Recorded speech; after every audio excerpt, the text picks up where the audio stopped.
Hey guys, it's RodimusPrimal. I am back with another video, and today I'm going to talk to you guys about the next Haslab project, which has already been funded, but I haven't had a chance to talk about it, even though it's trying to reach its next tiers, and I'm quite excited about it, and, the thing is, it's just because of all the stuff that's been happening, I just haven't had a chance to talk about Deathsaurus, and yeah, so I'm going to talk about the official images now that we've seen the prototype, what it looks like now in color, and all the accessories it's supposed to come with, and whether or not I think it's worth getting. So without further ado, let's sit back, relax, make sure you're subscribed to the channel, and let's transform and roll out.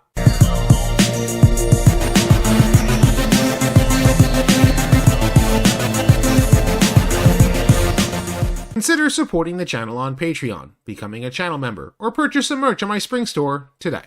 So if you've already backed Victory Saber, you might already be starting to receive yours. I haven't gotten mine yet. I know that it's supposed to be on its way, and I am actually very excited about it. So when they announced Victory Saber, I was like, you guys got to do Deathsaurus. You got to do some more characters. You got to do more, from Transformers Victory, because, well, it was an awesome Transformers series.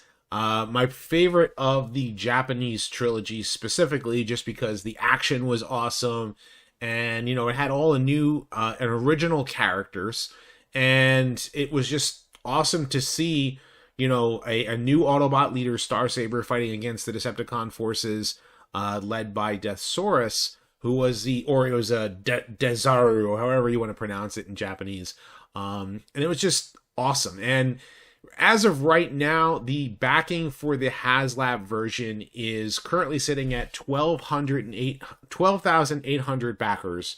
And I know it needs, I think, 17,000 in order to reach all of its tiers. And I know some people are like, oh man, I'm already backed Victory Saber, and I'm hoping that it's good. I'm hoping that the QC doesn't have many issues, because you guys know I've talked about some of the issues that Hasbro has had with their QC problems, but when it comes down to some of these big scale figures, you just hope that the figures are really good. And I know that the Hasbro team, like the actual Transformers brand team, they want the projects to be good too. The biggest problem you have, and this was kind of revealed at the during this in the last live streams where they're showing off the features, and they were trying to show some of the cool stuff that it comes with.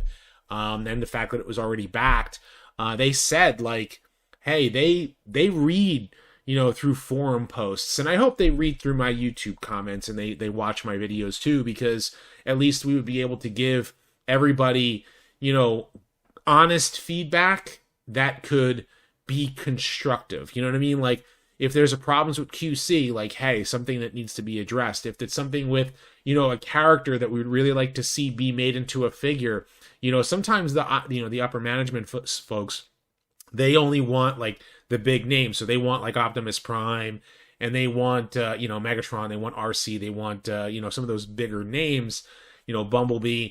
But the thing is that when you have like other Transformers series, it's like, will they sell? Are they a selling point enough to get people to purchase something like this? And that is really what Hasbro's Pulse, the whole Haslab thing is designed for, is to get some of the things that, the upper management at Hasbro doesn't think is going to sell. And so they push for it, and they get it as a Haslab project. And if a Haslab project gets funded, it's like, oh yes, okay, so there is a hunger for Transformers Victory characters. So maybe you could do the next character next year. And that's pretty much what ends up happening here. Victory Saber, you got to have Deathsaurus if you're going to have, Victory Saber. It's kind of like one without the other. And I know that there are third-party options. I mean, you guys know I'm not into third-party myself. Nothing against them. It's just kind of like one of those things where I'm like, is it worth it? And the other thing with third-party figures, I don't see, anything that's within scale of these series. You know what I mean? So, like, if I want something for, for Transformers Victory, it's not going to scale with the rest of my Transformers Legacy or my, and all my, figures within the War for Cybertron trilogy, Legacy, and everything. And that's really what I would want. You know what I mean? Because I've not seen, I mean, I've seen all these third-party, like, RC figures getting made, and they're all either in Legend scale, or, you know, they're trying to compete with the Masterpiece scale, and those are the only figures that they're competing for. They're not making something that I would, you know, want to put on with the rest of my figures, because I've already committed to a scale. And that was the thing with War for Cybertron, where I felt like everything is within scale with each other, and none of the figures that are really coming out kind of match that. So I know that there's a third-party Deathsaurus. That's why I'm making such a, you know, a talk about this. But looking at official images that they have been released on the figure, it's incredible. I have to say, like, it looks awesome to behold. And the biggest thing about it that's just really cool, first and foremost, this is what the character looks like in robot mode without his chest attached. The thing about the Transformers Victory Decepticons is both Deathsaurus and the rest of the, as they were called, Breast Force, which was they're localizing as Chest Force for you know, for this, is that the chest transformers would come off kind of like cassettes in a way. They would almost like they would come off the chest, and they would transform into an animal, almost like a Minicon partner, almost like a Micromaster. And that's actually what they're calling them. They're calling them Micromaster chest, you know, armor pieces kind of thing. I think that's what they're trying to localize them as, to make sense for Western audiences. And he looks great in his dragon mode. I guess you can call it. Yeah, it would be a dragon mode. And I think this is interesting, because this particular dragon mode looks very similar specifically for Skylinks in Transformers Prime. You know, I know Skylinks is a different character, you know, from season 3 of G1, but they made a Predacon named Skylinks in that series, and this particular dragon, Deathsaurus, is very similar to that kind of dragon styling as well.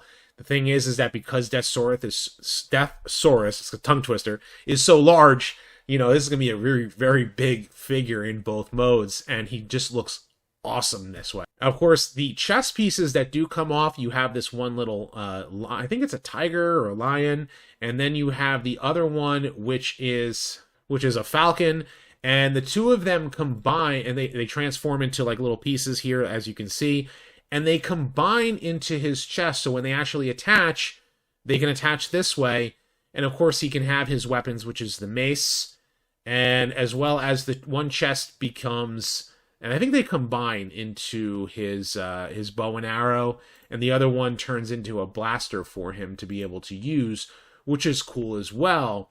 And then on top of that, he had the extra tiers give you this living metal weapon, which is one of the big weapons that he uses in Transformers Victory, where he actually almost, I believe he comes close to beating Victory Saber or Star Saber in that episode.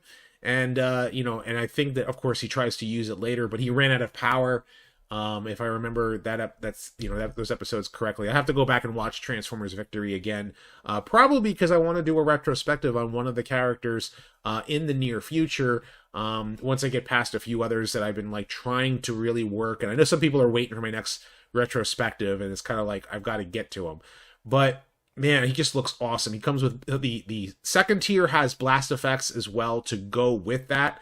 And what I like about these particular blast effects in particular, it's kind of like a pinkish purple, and that is like a Decepticon blast, you know, that you normally see. It's like a pinkish purple, and I don't have any of those to use. Let's say if I wanted to use it for Galvatron, you know, you have like the regular fire, you have like dark blue or light blue.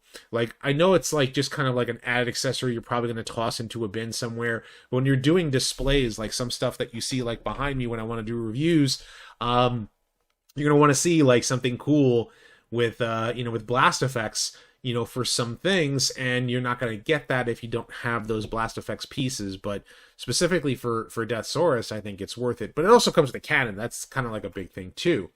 The thing that for the third tier, and I think that makes it worth it, of course, is the stand, you know, and the stand itself can kind of fold down, and it's detachable as well. So, because the stand itself could be used, actually, I think the stand kind of like goes to the side because he has his throne. And this throne is massive, and it's got a lot of detailing on it. So he's going to have his sword, he's going to have like this cannon if he reaches those tiers, and then with the base, the chair, having him be able to sit on it as well. And with the display stand, you can get him these awesome poses because he the fights between him and Starsaber and then later Victory Saber were brutal. He was kind of one of those Decepticon leaders that is very much like typical Japanese leaders, where he would kind of sit on his throne and tell his minions to go do. But when he got up and he actually got to business, it was on like Donkey Kong, right? It's kind of like, I know it kind of sounds corny, but that is the way Deathsaurus was. He was a brutal fighter, and him already being massive enough in robot mode as it is just made him very menacing. And so he didn't take any guff, and he had Leozak, who was pretty much his Starscream in the series.